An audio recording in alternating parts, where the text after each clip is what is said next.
Hello everyone, मैं हूं आतिफा और ऑडियो आर्टिकल प्रोग्राम में आपका स्वागत है। आज हमारा चर्चा का मुद्दा रहेगा दिल्ली राज्य और केंद्र सरकार के मामले पर सुप्रीम कोर्ट का फैसला। ये आर्टिकल द इंडियन एक्सप्रेस में छपे लेखों Supreme Court rules in favour of Delhi government in tussle with centre, here's what the case was about और Supreme Court's Delhi verdict carries promise of a constitutional renaissance के सम्मिलित सारांश पर आधारित है। इस आर्टिकल में टीम दृष्टि के इनपुट्स भी शामिल है और साथ ही ये सामान्य अध्ययन प्रश्न पत्र 2 के भारतीय राज्य व्यवस्था खंड से जुड़ा हुआ है। तो चलिए आर्टिकल की शुरुआत करते हैं।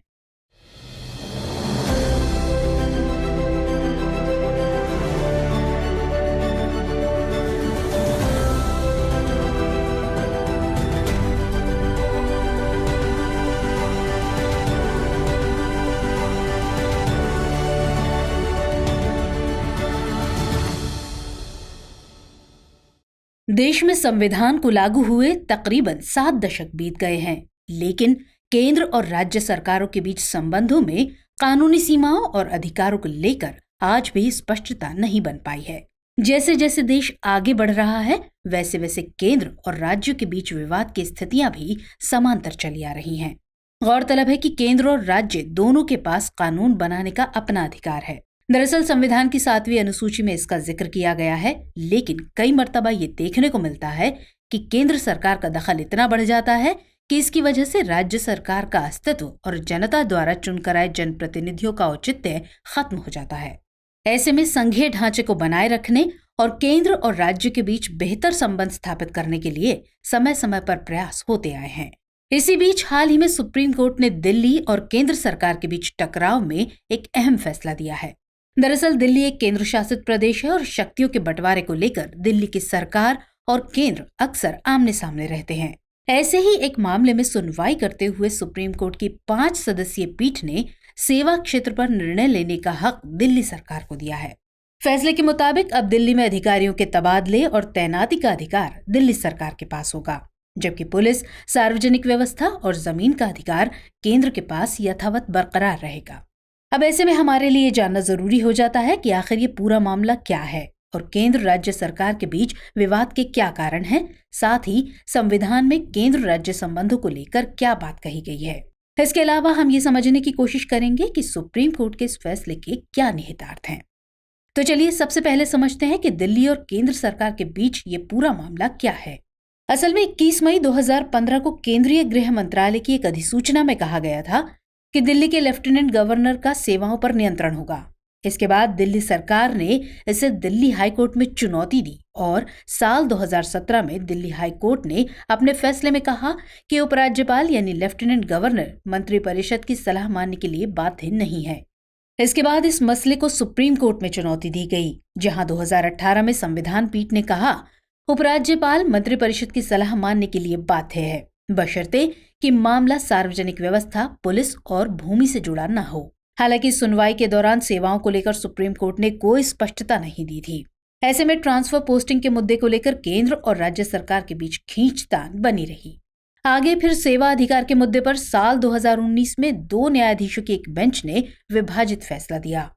14 फरवरी 2019 को आए इस फैसले में अधिकारियों के ट्रांसफर पोस्टिंग और सर्विस कंट्रोल पर दोनों जजों यानी जस्टिस A.K. सीकरी और जस्टिस अशोक भूषण की राय अलग अलग थी। जस्टिस सीकरी का कहना था कि जॉइंट सेक्रेटरी रैंक और इससे ऊपर के अधिकारियों के तबादले का अधिकार उपराज्यपाल का होगा, वहीं इसके नीचे के अधिकारी दिल्ली सरकार के अधिकार क्षेत्र में आएंगे। लेकिन अगर ऐसे मामलों में दिल्ली सरकार और उपराज्यपाल के बीच मतभेद हुआ तो उपराज्यपाल की राय ऊपर मानी जाएगी। वहीं इस मामले पर जस्टिस भूषण की राय इससे अलग थी। क्योंकि बेंच में 2 ही जज थे और दोनों में इस बात पर सहमति नहीं बन पाई, तो ये मामला 3 जजों की एक बेंच को सौंप दिया गया और आखिरकार अब 5 न्यायाधीशों की संविधान पीठ ने इस पर अपना फैसला सुनाया है। चलिए इसके बाद समझते हैं कि दिल्ली राज्य और केंद्र के बीच शक्ति बंटवारे में सुप्रीम कोर्ट ने क्या कहा है। यहाँ गौर करने वाली बात यह है कि दिल्ली सरकार ने एक ऐसे परिदृश्य के बीच सुप्रीम कोर्ट का दरवाजा खटखटाया था जब सिविल सेवा अधिकारी दिल्ली सरकार के निर्वाचित मंत्रियों से परामर्श करने के बजाय सीधे नीतिगत फाइलों को उपराज्यपाल के पास भेज रहे थे। ये कहीं ना कहीं एक चुने हुए जनप्रतिनिधि के अधिकारों का हनन था। ऐसे में इस मामले में सुप्रीम कोर्ट ने कहा कि राजधानी के शासन में सामूहिक जिम्मेदारी की ट्रिपल चेन का सिद्धांत मौजूद है। इस त्रिकोणीय श्रृंखला में मंत्रियों के प्रति जवाबदेह होने वाले सिविल सेवा अधिकारी शामिल थे, जो बदले में संसद या विधायिका के प्रति जवाबदेह होते हैं। ऐसे में एक गैर जिम्मेदार सिविल सेवक लोकतंत्र में शासन की गंभीर समस्या पैदा कर सकता है। वहीं इस मामले में केंद्र ने अपनी दलील में कहा कि संविधान के तहत दिल्ली के उपराज्यपाल को विशेषाधिकार मिला हुआ है। दिल्ली में विधानसभा होने का यह अर्थ नहीं है कि दिल्ली एक राज्य है और इसे अन्य राज्यों की तरह अधिकार प्राप्त हैं। दिल्ली पूर्णतया केंद्र द्वारा शासित प्रदेश है और अंतिम अधिकार केंद्र के जरिए राष्ट्रपति के पास है। जबकि दिल्ली सरकार का कहना था कि अनुच्छेद 239 ए के तहत जनता के द्वारा चुनी हुई सरकार के पास अधिकार होना जरूरी है, इसलिए उपराज्यपाल को कैबिनेट की सलाह पर काम करना चाहिए।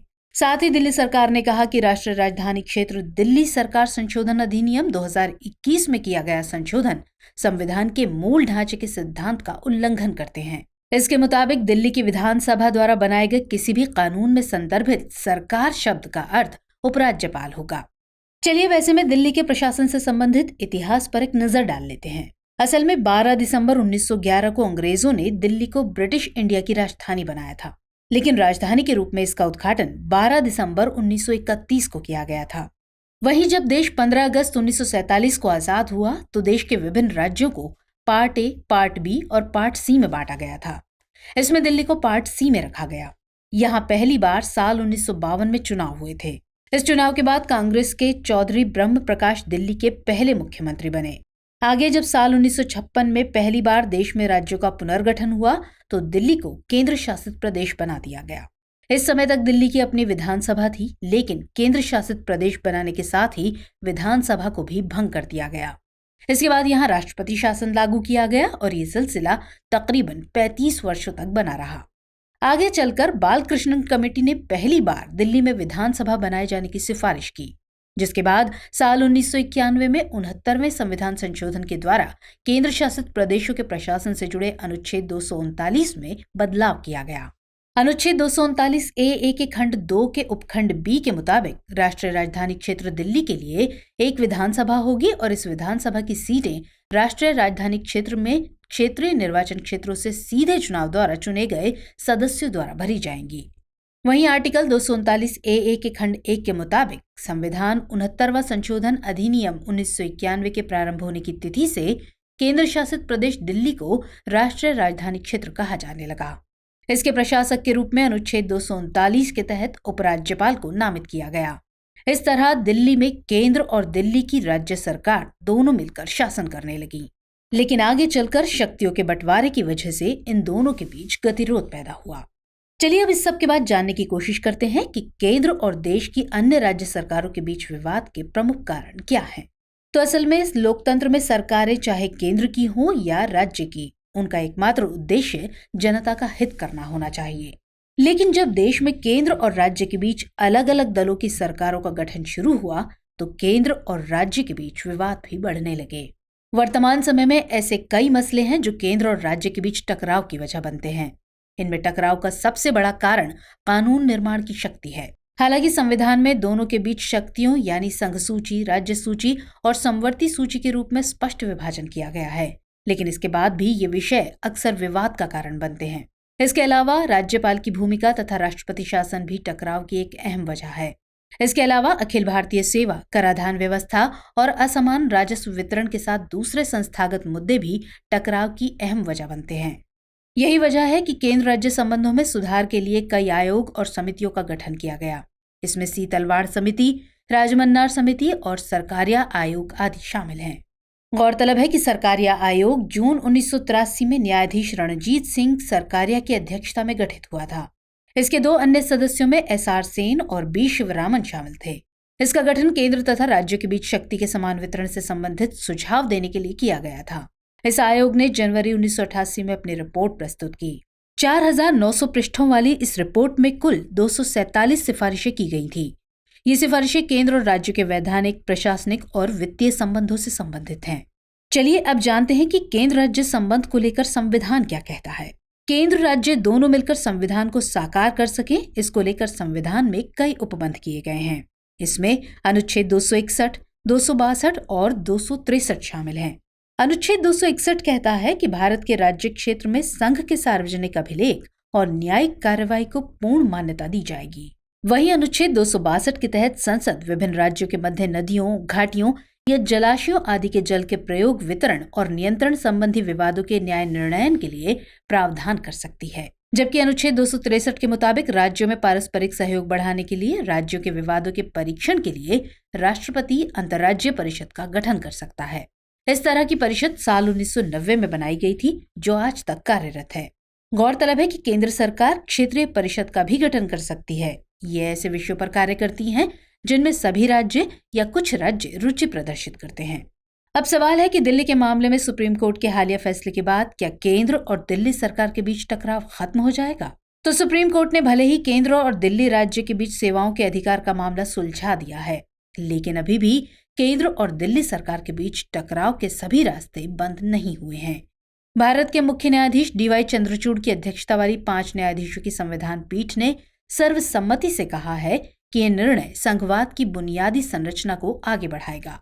लेकिन कुछ चुनौतियां ऐसी हैं जिनका समाधान निकाले बिना किसी भी निष्कर्ष पर नहीं पहुंचा जा सकता।